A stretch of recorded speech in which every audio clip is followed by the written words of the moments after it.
And secondly, I also knew that I wanted to be in New York. I have an auntie of mine who I credit in the film under the thank yous. She took me to New York City, me and some of my cousins to New York City when I was about maybe I want to say 11 years old, or Hmm. maybe it was 8. I think it was 8 years old. Anyway, I Yeah. remember getting out in Times Square, and the first thing you do when you get to New York is you look up, because you don't. Oh The yeah. skyline is crazy. And then I looked across the street and I saw two guys running from the cops with Hmm. some stolen goods. And I said, I want to live in this city because this city is, I mean, this is exciting. This was something that There's I had something never seen. about the city Yeah. life. I mean, that's exactly what I don't know. I've always felt that because again, I was from coal country, Pennsylvania. Yeah. So if I went to a place like Philadelphia, if I went where I live now, if I went to New York, or like for example, when I moved to Tijuana, I mean, Tijuana is 1.52 million people, something like that. It's a pretty large city down there Yeah. in Mexico, and it was totally different for me. It's just weird. It's like I was drawn to it. Like, yeah, I like Yeah. this city life. I like it much better than the rural life where I don't know. I just didn't feel like I felt in. Yeah. It's a certain kind of like thing that it's like the city, it doesn't feel safe, but it's a Mhm. certain kind of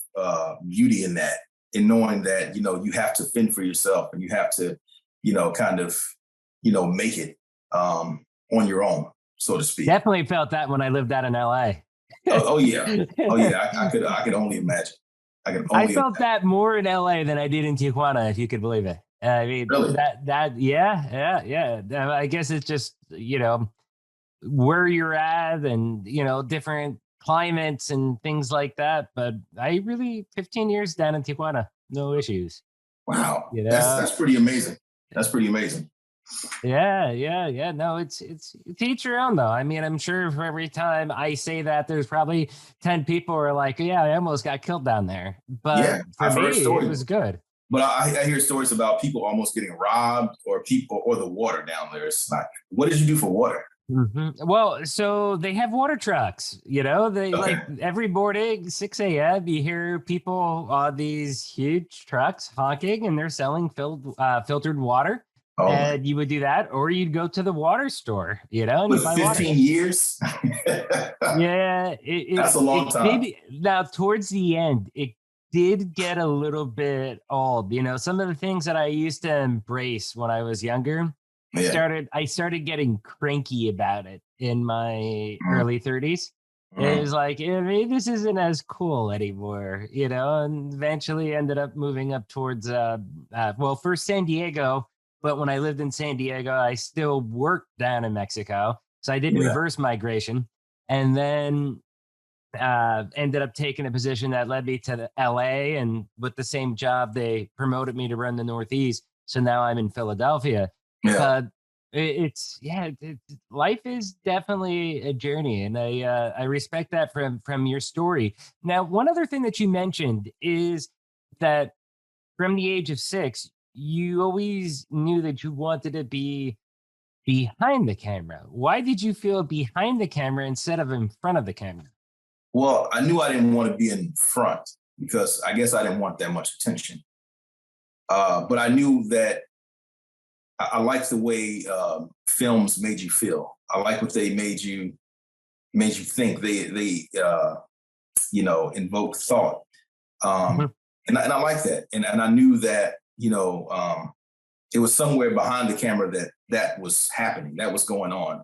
These people Mhm. behind the camera were making you feel a certain way when you watch different films. Like when I was growing up, I loved A Bronx Tale. That was Mhm. one of my favorite movies back then. So different films like that make you feel a certain way, and especially if you can kind of capture the attention or capture a moment in time in history in that film, so then your film becomes not only relevant to the time, but also relevant throughout, the echoes of the universe, because it's everlasting. So So that, no, that's really, really interesting what you're saying. And I think it's very valid and truthful as well too, because like for example, we just had Soledad O'Brien on the show, you know, mm, award winning, famous, super famous big time. journalist, and yeah, big time journalist. And she, you know, she was telling me that, I forget if this is during the interview or if it's off camera, but one of the things that she loves about journalism is being able to tell the stories. They're not necessarily her Yeah. story. You know, Right. it's not like she's writing the script, but she sees these different things. And she gave like about a father that was holding his 3-year-old Right. kid that got swooped up into a tsunami and stuff like that, and Right. being able to tell those real stories and you know, telling in a way that emotionally grapples with people is one of the Yeah. things that motivates her. Sounds like you have a lot in common. That's what like the angle that you're going out with too, as far as being that storyteller.